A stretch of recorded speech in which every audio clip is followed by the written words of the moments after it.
As a child growing up in Shrewsbury, I'd always associated it with the oldest profession. The original name, Scrobbesburh,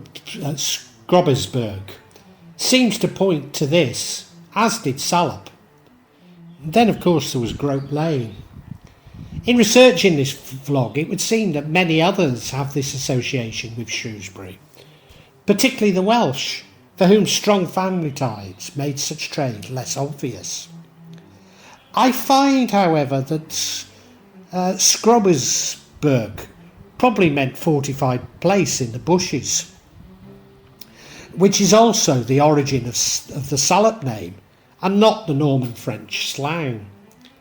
More likely the association comes from the larger number of pubs within the town, still the third highest by population of any town in England, many which would have offered additional services.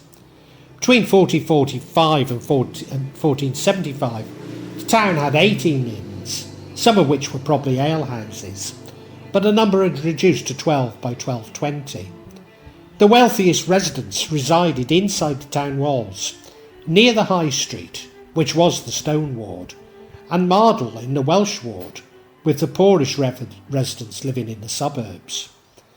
In 1657, a serving wench in Shrewsbury invited a soldier to drink with her. Initially she seemed respectable, but she reminded him that she'd formerly done her the courtesy of buying her a drink, and told him that she would now repay him by taking him for one. After a few drinks, the couple had crept out the back, and they had S-bleep in a ditch. Catherine Dawson had drunk so much one night that she failed to notice when someone took the keys from her girdle. It was a joke, as who could have had access to a girdle? The next morning, realising they were gone, she asked the crier to proclaim the theft through the streets until the joke was revealed, to her huge embarrassment. At the Buck's Head in Shrewsbury, I assume the one in Frankwell, the borough court records describe how Ralph Downes had entered one day in 1656 with a young woman. He led her into a small parlour, called for a flagon of ale, and fastened the door. His behaviour aroused the suspicions of a maidservant, who went upstairs to a chamber over the parlour and peered through a hole in the floor to see what they were up to. Finding her suspicions confirmed, she came down and hammered on the door until the couple came out. The bear stood by the bare steps adjacent to Grope Lane certainly was associated with being a brothel. Whilst I can find no direct reference to the King's Head on Mardle having been a brothel, it was certainly frequented by bros, and bros lined it shut. In my research for other vlogs, I'm aware of the Three Fishes, with elderly Shrewsbury residents still refusing to enter it, the old post office, the old slipper, and the loggerheads having once offered additional services to the customers. Whilst these may not be true, I suspect there were actually many more offering such services.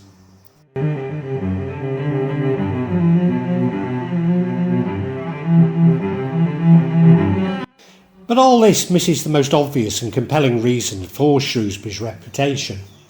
Since its formation until 2012, Shrewsbury was a garrison town, and like all garrison towns, a range of industries developed to service the needs of young men away from home. Maybe this even predates the foundation of Shrewsbury, as Wroxeter, Veraconing, Caravinium had been a garrison for the Legio 19 Jamia and later Legio 20 Valavitrix. Certainly the city would have included broths. Maybe I'm engaging in a flight of fancy, but I have an image of Brythonic girls servicing Saxon and later Norman soldiers in Shrewsbury. Maybe even some of the Brythonic girls had crossed the Offa's Dyke to seek work. In my professional life, I used to moderate focus groups, often within deprived communities. During one, I was made aware of the nightly movement of ladies between the Wirral, a part of Liverpool, and Leeds. and certainly travelling often long distances to work has an age-long tradition. Furthermore, in researching this vlog, there are numerous examples of Welsh ladies and Welsh clients working in seemingly more liberal Shrewsbury. As a teenager, we gave wide berth to the army recruits from Copthorne Barracks, including by the paddling pool in the quarry at night, where they would meet with local girls. Many were simply young girls with too many hormones, but some of these exchanges were almost certainly commercial. Interestingly, in researching this vlog, Shrewsbury's red light areas have always been in this area along the Severn to the west and the border with Wales.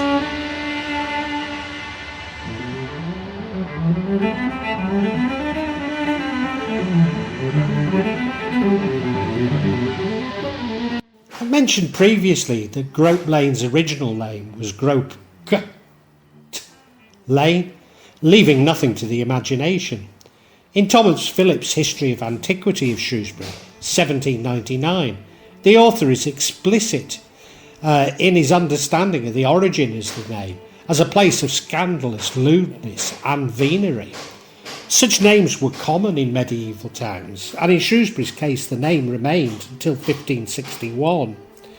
As puritanical Protestant beliefs took over in the 16th century, the Rudon street name started to disappear. Gloucester saw his former Red Lane district renamed Love Lane, while Hereford's darkest secret went from Grope Lane to Jail Street. Worcester's Grope Lane disappeared entirely when the Technical College was built by the River Severn, while Oxford changed its name to Magpie Lane. York and Oxford's Grap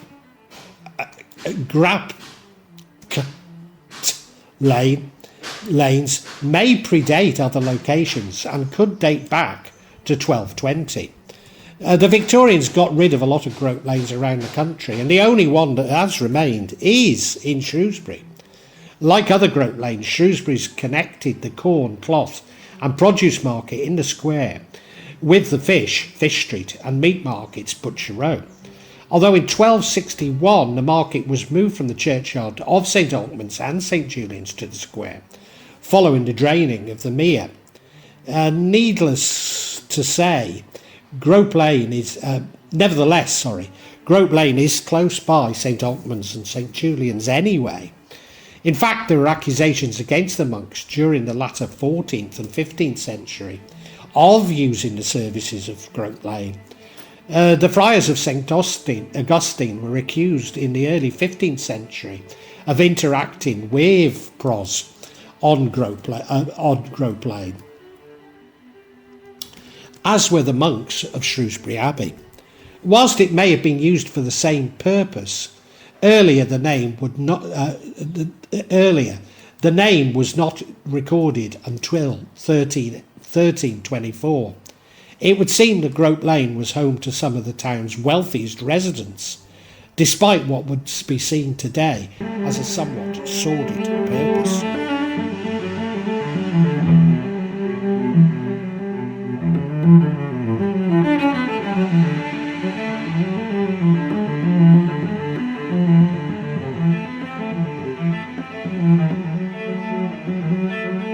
On September the 5th, 1591, a boy named John was baptised at Withington and buried there 11 days later. His mother, Cecilie, was listed as a common harlot. He had no father listed.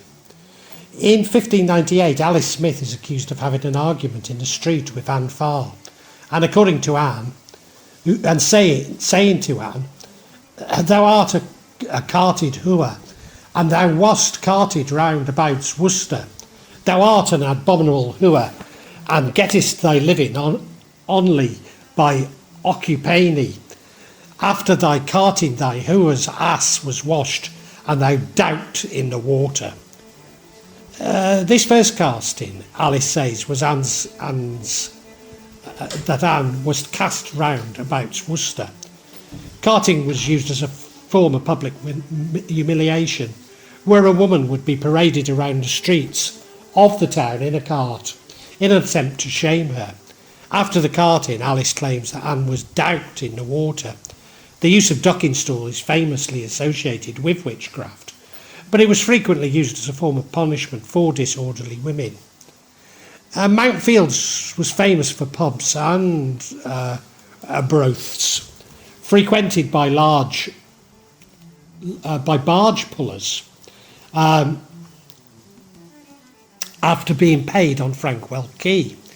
And in fact, I came across listings of numerous misdemeanours in and around Shrewsbury, and they were all boatmen. But I realised that actually it was a list of boatmen's misdemeanours, but I'm sure it was quite common for them to commit crimes. Mountfields forms part of Frankwell area across St George's Bridge, later called the Welsh Bridge, which crossed the Severn opposite the medieval street of Mardle, 70 metres upstream from the current bridge. The quayside, from which a shanty-type industrial area known as Frankwell Forge was forcibly cleared in 2004, but still houses of the 18th century, the Stew, a derelict building named after a nearby brothel. That is the area's only remaining link to the town's history as a river port. Even in recent times, Frankwell has been home to broths. In 2006, 2 women were bludgeoned to death at Rachel's Health Studio in Frankwell by a man from Welshpool.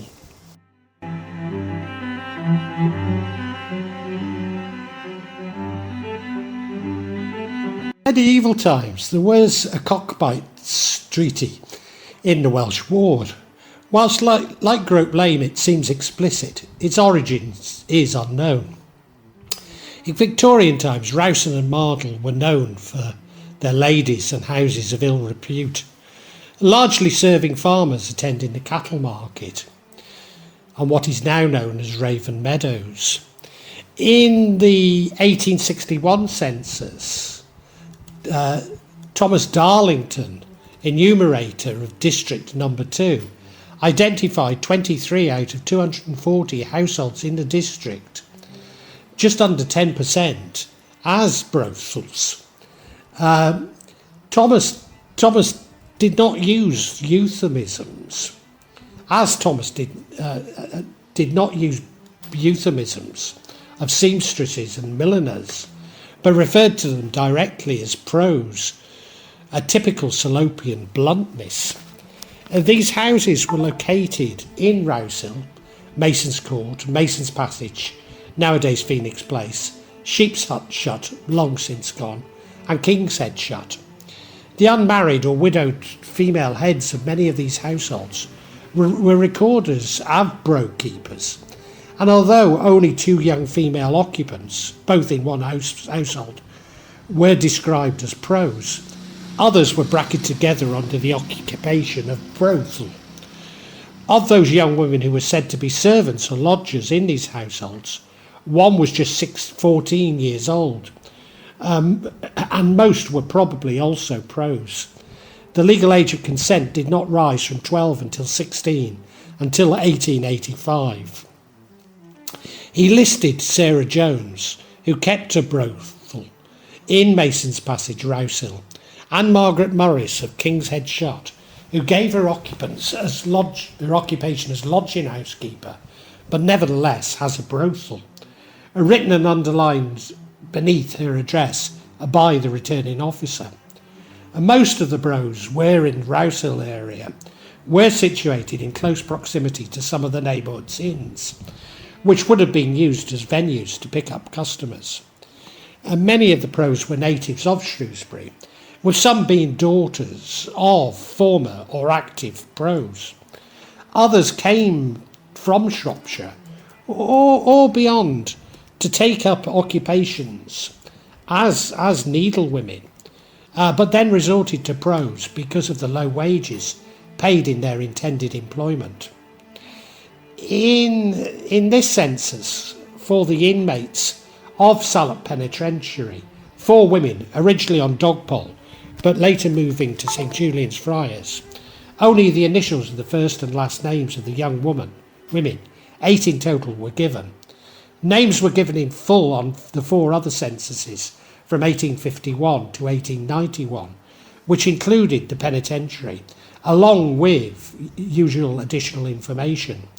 In all these censuses give us a sample of 53 out of 200 plus inmates who resided in the penitentiary over its lifetime. 35 or 66% were born in Shropshire, 5 in Shrewsbury itself. 17, 32%, were born outside the county, and the birthplace of one inmate was unknown. The ages of the inmates ranged from 16 to 24, with 34 of the inmates, 64%, falling in the age range 17 to 20. The penitentiary became the Salop House before completely closing in 1901. Prior to this, pros were housed in a separate building at Shrewsbury Workhouse, which opened in 1784, on the site of the Foundling Hospital, now Shrewsbury Schools.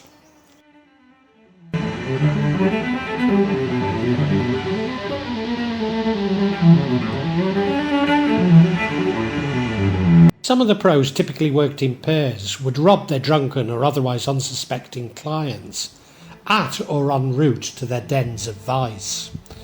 On the 4th of July 1834, Robert Brown was indicted for stealing 24 yards of ribbon from the shop of Mr. Horton on High Street. He'd stolen them to give or sell to a girl who walked the King's Head shut. In 1854, Mary Watkins plied her trade in Mardle. In February, a young man called Amsa was said to have been keeping dangerous company. He'd come from the town of Llanfair. Could this be Llanfair Waterdene, or even Llanfair Chreinian, or Llanfair Dyffryn Clwyd? And he had gone to the King's Head on a Friday night. Another man asked him to buy a drink, so Amsa pulled out a sovereign to pay. Mary Watkins took the money, called for some rum and walked off. When it was clear she wasn't coming back with drink or money, the young lad called the police, who came and arrested Mary at her house down the passage. As they were arresting, she dropped 15 shillings and sixpence on the ground. The money was handed over to Amsa, who said he didn't want to take the matter any further, and Mary was discharged. In May, Watkins was fined £2.09 for permitting her house to be used as a brothel. In June, she ran into trouble yet again. On Saturday the 10th, a man called Thomas Davies from Morton Corbett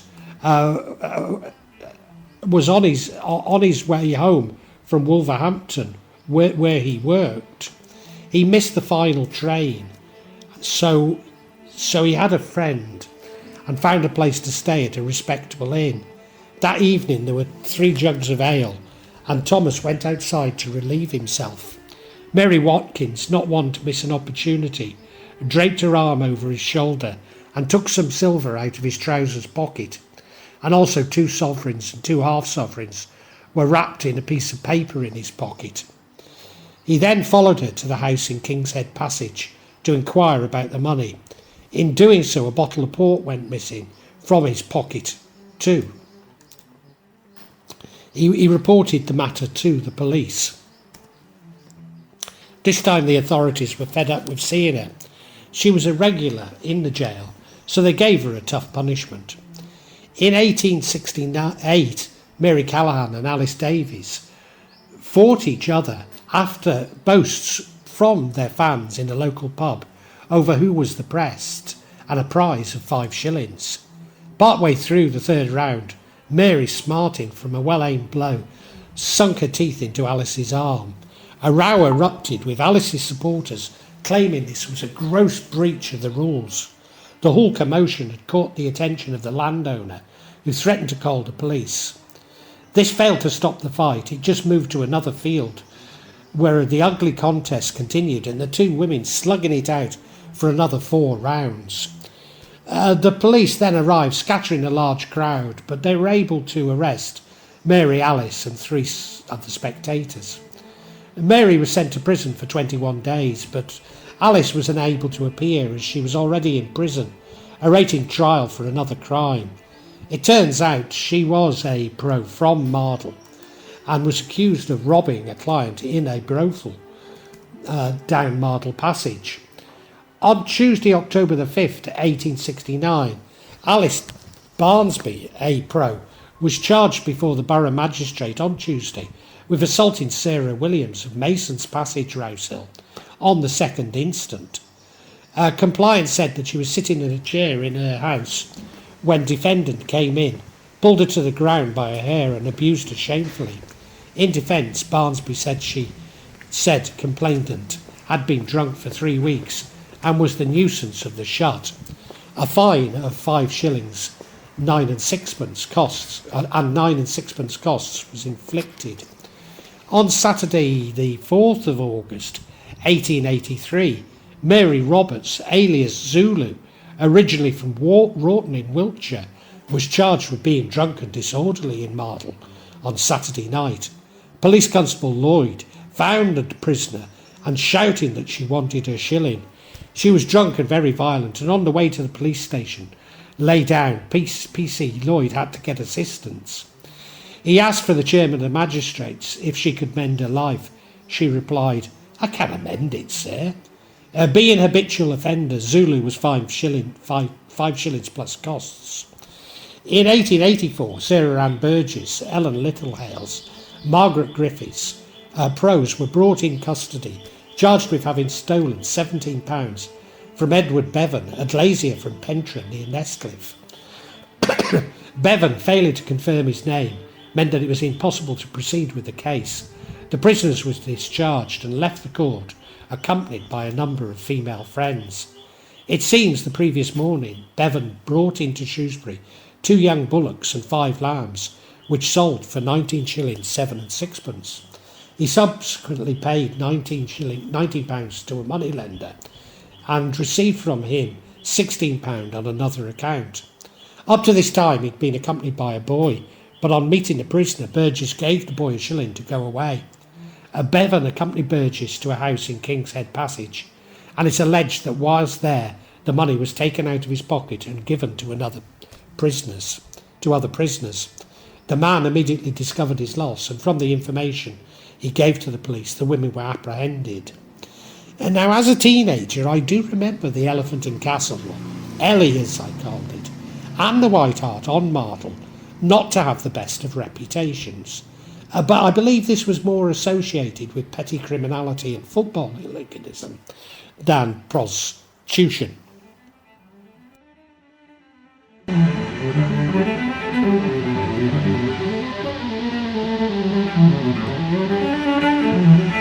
In 1859, the Shropshire Press mentions the Great Social Evil. In the columns of advertisements and public notices included entries paid for by the Royal Institute of Anatomy and Science, offering published lectures by a Dr. W.B. Marston on the Great Social Evil. In later versions of the advert, it mentions the painful diseases which result from it, with Dr. Marston's unfailing system of treatment by which mercury is altogether dispensed with. More recently, in 2008, a flat above New York Pork, then Seven Spices Takeaway, was raided as a brothel, although rumour had it that it had also been a crack house. It had apparently been in operation for many years.